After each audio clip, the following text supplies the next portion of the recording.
Hi everyone, it's Rabbi Dr. Jack Cohen. Tonight, we continue with our study of Chaim Kanievsky's book on Shidduchim. We're going to talk about money, a significant, ugly word that sometimes we have to worry about. We're going to talk about different aspects of it, how it rears its ugly head in Shidduchim. And we're going to get some wonderful direction from some of the great minds of the Torah world. That's Rabbi Chaim Kanievsky, Rabbi Steinman, the Chazon Ish. These are the great leaders of Jewry of the 20th century, and what they have to teach us is incredible because it gives us direction in how to behave, how we deal with the other side, and we'll discuss it tonight. Again, as I always start my presentations, I want to urge everyone and advocate for the wonderful organization called Shidduch Profiles Plus. It's a wonderful organization that you could put up your dating profile there, the profile of a friend, a loved one, a family member, a friend. It's a fantastic platform. I've used it extensively and very successfully to go looking for Shidduchim for my clients. If you have any questions that you'd like to post to me on dating or shalom bayis in any way, or if you have a question on a relationship that you're in, feel free to reach out to me and I'll be happy to answer that question. From anywhere in the world. If you need to get matched up, or you'd like to get a top 10 list going of what you need in a potential spouse, or you'd like a copy of my PDF of 100 questions of what you can ask on a date, please feel free to call me. I'm at 305-206-1916. Best thing is to reach out to me on WhatsApp. Leave me a message. 305-206-1916 is my phone number. You can email me at drjackcohen18@gmail.com. Any questions that you may have, any assistance that you may need, I'll be happy to try to help you. Okay, here we go. A man once told Rabbi Steinman that he was very interested in a certain astounding young man for his daughter. So badly that this man and his wife want this young man as a son-in-law that they were ready to sell their apartment that they lived in and rent a smaller apartment so that they could provide more than usual financial support that was expected of them. This obviously was in Israel. So Rabbi Steinman, the great gadol, the great giant, smiled and he told them not to make such an offer. He tells them, if you go ahead and do that, the boy's parents are going to wonder, what possible hidden flaw does your daughter have that's causing you or impelling you to offer so much more money? You will only lose by making such an offer. So what he's trying to tell us is, don't bend over backwards to give away the whole store in order to be able to get one of your kids married and put yourself in a situation where there might be suspicions as to why you're trying so hard. Give the normal amount and not more that's expected of you. Rabbi Chaim Kanievsky says that a shidduch should never be stopped because one side cannot provide funds that the other side is seeking. Shortcomings in quality of character, or perhaps a lack of what we call yiras shamayim, fear of heaven, that's a valid reason to reject the shidduch. But for financials, never should you reject the shidduch if the boy or girl has a reputation for outstanding character and great midos. Next. A wealthy individual came to Rabbi Steinman with an interesting dilemma, a problem. His son had met a very fine young woman a number of times, and it seemed headed towards a l'chaim and an engagement. So what's the problem? Well, the problem was that the girl's parents had no money whatsoever, and the boy's father didn't want the entire financial burden to fall on his shoulders. So he had a dilemma. What should I do? The girl is outstanding, right? And the boy's father didn't want to have to shoulder all the financial responsibility. The great Gadol Rabbi Steinman replied, I can't tell you what to do, but if you want to earn a merit, pay the major portion of the wedding expenses and pay the entire cost of the new couple's apartment. The father of the boy was taken aback, shocked by such a suggestion from the rabbi. Is that really such a merit? That's asking so much of me, he answered the rabbi. And the rabbi answered, yes.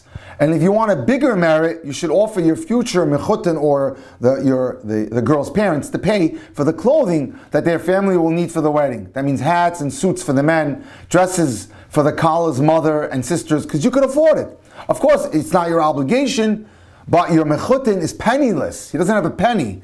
He has no access to money. By helping your future mechutin, you'll fulfill the mitzvah of hachnasas kala to the best, to the extreme of helping a kala get married. So not only are you going to take in a fantastic daughter-in-law who's the real catch, but you, at the same time will also get an opportunity to fulfill the incredible mitzvah of bringing a kala to the chuppah. The father listened to Rabbi Steinman's words, and prophetically the couple was blessed to have a fantastic life and a great, wonderful family with great children. You don't lose by listening to Gedolim. When Reb Chaim's father, the Stipler Gaon's close student, was marrying off his son, he was having a difficult time finding the money. During that period, a shidduch was suggested for the younger son, even though the father was looking to try to put money together for the older boy. Rav Aram asked the Stipler, his Rebbe, should I consider shidduchim for my younger son when I'm having a hard time finding the funds for the older one that's in shidduchim right now? And the Stipler replied, yes, you should consider the shidduch offer, as it's possible that could be the match for your son, your younger son. You don't want to lose out. And don't you worry about the money. Hashem will provide, and indeed Hashem did. Our job is not to think about nature. Don't limit ourselves. Emunah means that we as the Jews are above nature. And especially, I've seen this in my life again and again. When it comes to getting married, it's amazing how money just pops up from nowhere. One of the greatest joys that Hashem gets is when a young couple gets married and opens and builds their first Jewish home. And you'll always see exceptional siyata d'shmaya. I see it all the time, where heavenly assistance comes from nowhere to put these things together. The wedding starts to get assembled, and things just roll. It happens. So you shouldn't be afraid, and God forbid, lose out on a potential match for one of your children, for yourself, because you're worried about money considerations. Okay. Reb Chaim, quoting his father, the Stipler, says that even if one side in the shidduch has money, they're wealthy, and the other side is poor, the side that's poor should try to contribute something to help the new couple in setting up their home. The Stipler, his father, felt that it's not ideal for a couple to feel that everything they have that came from one set of parents. It's lopsided, and it's only going to create problems. It's going to create problems because then the spouse whose side did not give will always feel a little bit of uncomfortable, or the one that gave everything will be somewhat resentful perhaps. It's important that regardless of how poor they are, they have to put a little something into it. Now, when the shidduch between Reb Chaim Kanievsky and his wife, Batsheva Eliashiv, was being finalized, the shadchan who created that shidduch asked both fathers about financial support. That would be the Stipler, Reb Chaim's father, and Rabbi Yosef Eliashiv, who was Batsheva's father. So this Rabbi Brook, who was the shadchan, brought the two fathers together, Reb Chaim's father and Reb Chaim's wife's father, Rabbi Yashiv, to determine what each side is giving. The Stipler was able to make a commitment. Reb Chaim's father couldn't make a financial commitment because he had a position as Dean or Rosh Yeshiva of the Yeshiva in Israel, and he also had income because he sold his sefarim, his books, and from that he generated a source of income. So he was able to make a commitment towards the future financial needs of their children. However, at the time, Reb Chaim's wife's father, who was Rabbi Yashiv, the great Gaon, the great Posek, did not have a steady income. And since his daughter Batsheva was his oldest daughter, he was not prepared to make a financial commitment. He didn't want to get into a situation where he would commit to a certain financial number where he didn't have a steady income. A meeting was held at the home of the Chazon Ish, who is Reb Chaim's uncle, in which Rav Eliashiv, the Kala's father, and his father-in-law, Rabbi Levine, participated. Rabbi Levine was one of the great rabbis, and he was the rabbi of Yerushalayim about a century ago. At the meeting, the Chazon Ish insisted that Rabbi Eliashiv make some sort of financial commitment. The Chazon Ish, Reb Chaim's uncle, made a request that the Kala's father, Rabbi Eliashiv, should enter into some sort of dollar amount or shekel amount. The Chazon Ish said to him, you'll see that Hashem helps those to honor their commitment in miraculous ways. As I said, I've seen in my life numerous times when money came from nowhere, when it was time for a couple to get married. The Chazon Ish then advised Eliashiv to take a position, a rabbinical position, so he could fulfill the obligation he was undertaking for his daughter. And he did, and he was able to have a steady income. The Shidduch was finalized, and as we all know, Reb Chaim went on to have a fantastic marriage with his illustrious tzaddikis of a wife, Batsheva. Now, the Stipler is quoted as saying, this is Reb Chaim's father, that he was apprehensive about going into a shidduch in which the other side had money. It really scared him. He quoted a book that's saying that girls from wealthy homes tend to expect to live a life of luxury, and therefore are not ideal for a boy looking to remain in Kollel for many years. They're used to a lot. They're used to perhaps, extravagant lifestyles. They've traveled. They've bought brand name clothing. And as a result, the Stipler would warn, I don't know if it's the best thing if a person wants to go into learning for a long time, if she'd marry a girl that was used to having, a more of a a fancier lifestyle. The disciple was very much against a young man seeking to specifically marry a girl from a rich home on the assumption that this would ensure he would be able to learn long term, which means that he was not happy with boys who set their sights on specific families that had money, thinking that that family would bankroll him so he could sit in kollel for years. The disciple showed one of his talmidim a fascinating account found in one of the books that he had, and that was one of the children of a Rabbi Edelman, who was a Talmud of Rabbi Yisrael Saranto, who was the founder of the Muslim movement. When a shidduch was suggested for this student of Rabbi Yisrael Salanter, his name was Rabbi Yonasan, it was with a girl from a wealthy family. He discussed the matter with the Rabbi Salanter's wife, and her name was Rebbetzin Esther. She happened to be a very wise woman, and many people came to her for advice. He discussed the matter with his Rebbe's wife, who was a very smart, intelligent woman. She told him that marrying such a girl might mean undertaking a great amount of financial responsibility, because she's used to a high standard of living. Rav Yonasan listened to the advice of his Rebbe's wife, married a relative of his Rebbe, who was a much more simpler girl, became one of his closest disciples, and married it to learn for quite a bit some time without having the pressure of a girl who came from a high standard of living. The Chazon Ish would advise young men who wanted to learn for many years to look for a girl whose father was involved in working for the tzibur, in working for the klal, rather than a girl whose father was wealthy. Interesting, huh? And here, these are people, the Chazon Ish, these were people who had Ruach HaKodesh, they had divine inspiration. They could tell right away what was right and what was wrong. He was advising people, if you'd like to stay in learning for a long time, marry the daughter of a man who works for the kahal, who works for the greater community. A Talmud of Rav Aron Shlomo confided in him that he was having a difficult time finding a shidduch. After speaking with the young man for a few minutes, the rabbi discerned there was an underlying issue that was at the root of the problem as to why this young man was still single. He asked that the young man tell him, what are you looking for in a shidduch? What are you seeking in a shidduch? The great sage asked him. And the young man seemed a little embarrassed as he told his Rebbe the truth. He just coughed it up. Because he wanted to learn full time for many years, he was seeking a girl from a rich family. But this requirement was limiting his choices. There weren't that many people who had the kind of money that he was looking for. So the great sage replied that our rabbis compare finding one shidduch to literally splitting the Dead Sea. Kriyas Yamsuf. And that's how hard it is to get a shidduch. If someone approaches Shidduchim as just being that, which is to split the sea, without unreasonable expectations or demands, then the process can go and move forward relatively simply. But if in addition to splitting the sea, you also want the wealth that came out of the sea, which is what was waiting for the Jews when the sea was split. All the wealth of the Egyptians was spit out onto the sand shore, and as a result the Jews got that. If you're looking not just to split the sea, he told them, but you also want the wealth that came with it, the wealth that the Jews took from the Egyptians that lost when they drowned, that's an altogether different matter. So he advised his student that if he dropped his financial requirements, he would find the process much easier. And he did, and he was able to go on and marry a nice shidduch. So be careful about earmarking women or girls who come from houses that have a lot of money. That's not exactly the greatest recipe. A young man came to Chazon Ish with a dilemma. A shadchan had suggested a wonderful girl who had been orphaned of both her father and her mother. She was an orphan from both sides.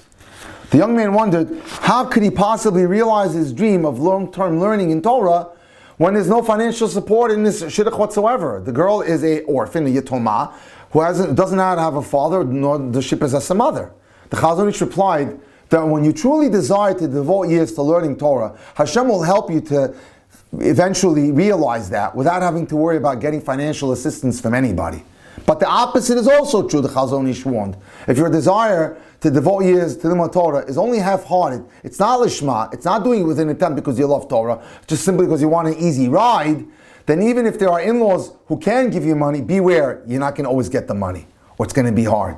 But if you go into marriage with the idea that you really love Torah and you want to sit and learn because of lishma, you want to do it in a sincere, genuine fashion, then even if the girl is poor and has not a penny to her name, Hashem will see to it that you could sit and learn.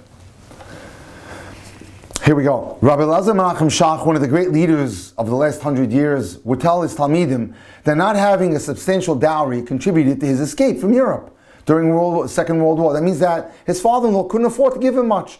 And he credits that with saving his life and getting out of pre-war Europe before the Nazis came and incarcerated and incinerated Europe.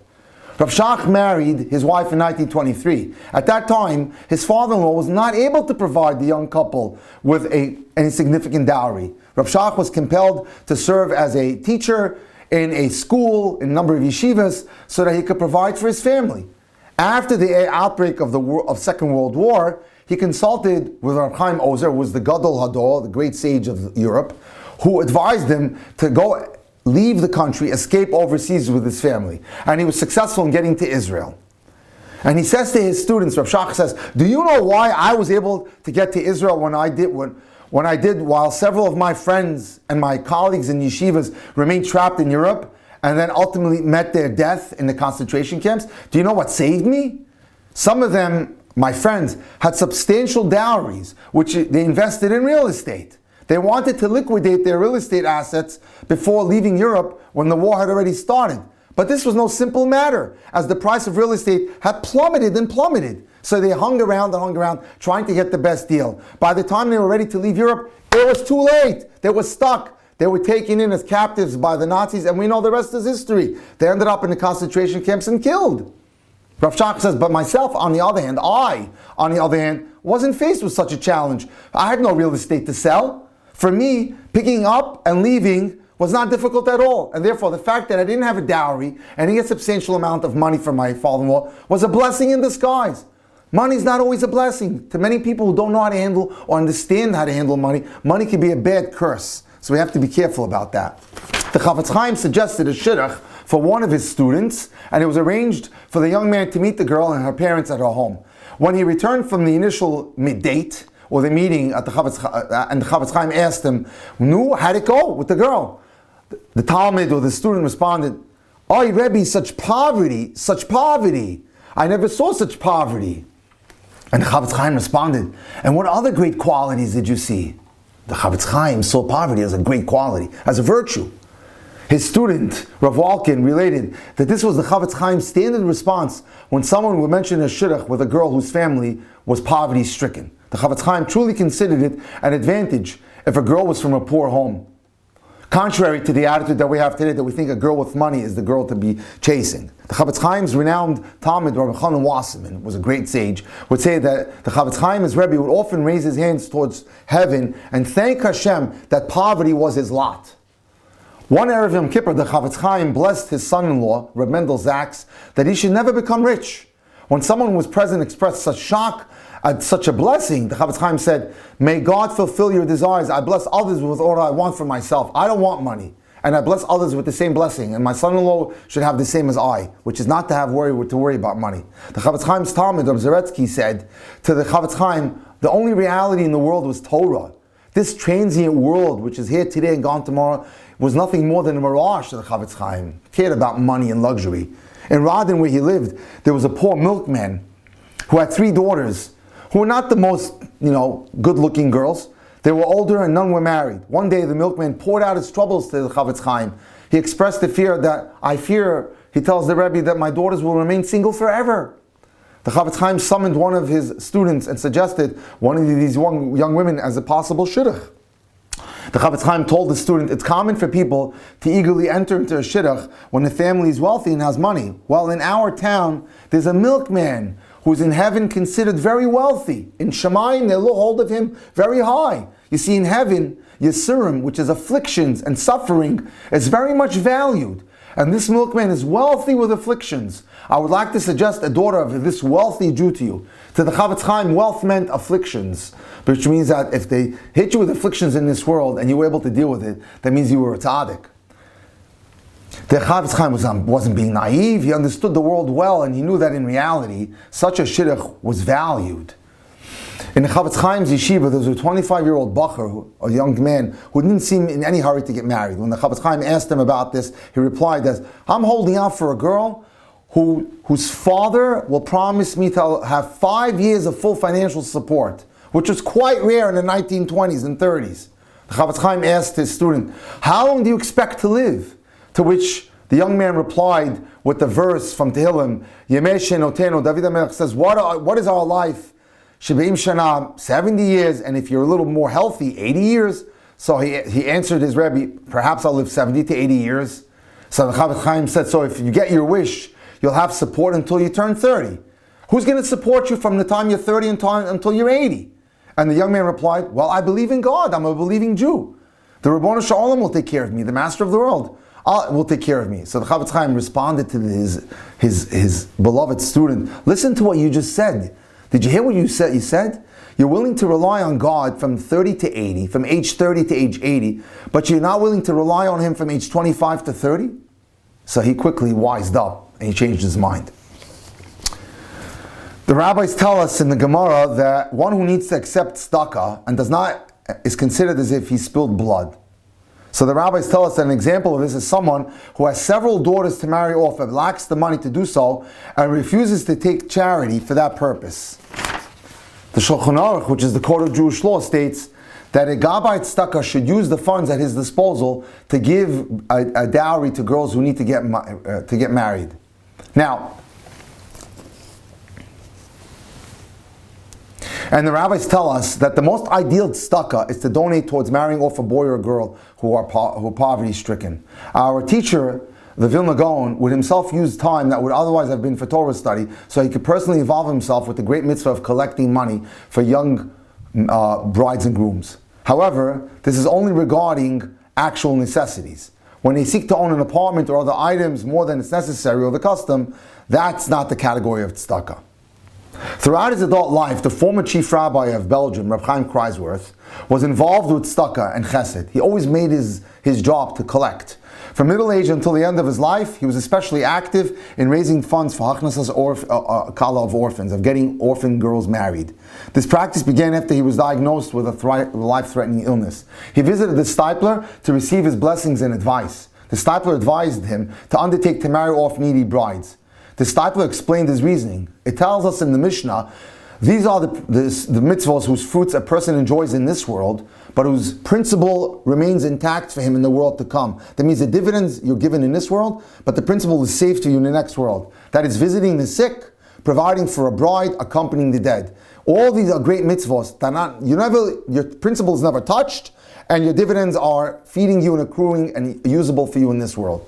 The Stipler asked why the Mishnah says these three mitzvahs in this specific order. He explained that it is to teach us that the mitzvah of helping a kala become a bride can intervene so that Bikkur Cholim, a visit to someone who is seriously ill, doesn't end with someone passing away. So the middle mitzvah, if you give to help money to help an orphan, then that'll help you never have to visit someone who's sick. That'll ultimately lead to the demise of that person and passing away. So that's the preventive powers of helping young brides get married that are poverty-stricken or orphans.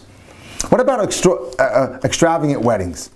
And we know we've seen our fair share of invitations to those and been invited to those. A young man who was a groom during his first year was diagnosed with the dreaded cancer. The father, who resided overseas, came to Rabbi Steinman to get a blessing for him. Rav Aaron Leib inquired as to how much money was spent on the wedding. The father seemed very uncomfortable with that question, but he answered the rabbi honestly. The wedding was very extravagant and cost in excess of $250,000. Stammering, he attempted to explain, he's our oldest child. We made this kind of wedding because we wanted people to see that we are aristocratic people in the hope that this would make it easier for us to find Shidduchim for our other children. So the great sage, Reb Steinman, told the father, no one can know Hashem's reasons for bringing problems or illnesses upon people. And he cited the verse of the pasuk, Hashemayim Shemaim LaHashem, the heavens belong to God, Ve'aretz natan lebnei adam, but the earth he gave to us. However, Rav Aaron Leib continued, we do know that a key to blessing is to live an understated lifestyle, under the radar, without calling attention to yourself. This applies to the way we dress, to the way we celebrate our simchas, to the way we build and furnish our homes, or deals with any form of good fortune. Ostentatiousness causes feeling of dejection when people see this, causes others to feel inadequate, causes people to become jealous and less fortunate individuals, and is a serious breach in matters between man and his fellow man. The pain of the less fortunate may bring misfortune to the one who caused it, because it brings him and his actions under closer heavenly scrutiny. Be careful of how you spend your money and how you show your money off. So the Rav Aaron Leib then told the father, if you accept upon yourself in the future never to make such extravagant weddings again, which leads to ayin hara, or the evil eye, it'll be a merit for your son to merit a refuah shalema. So we have to be careful how we spend money. Thank you so much for joining me tonight.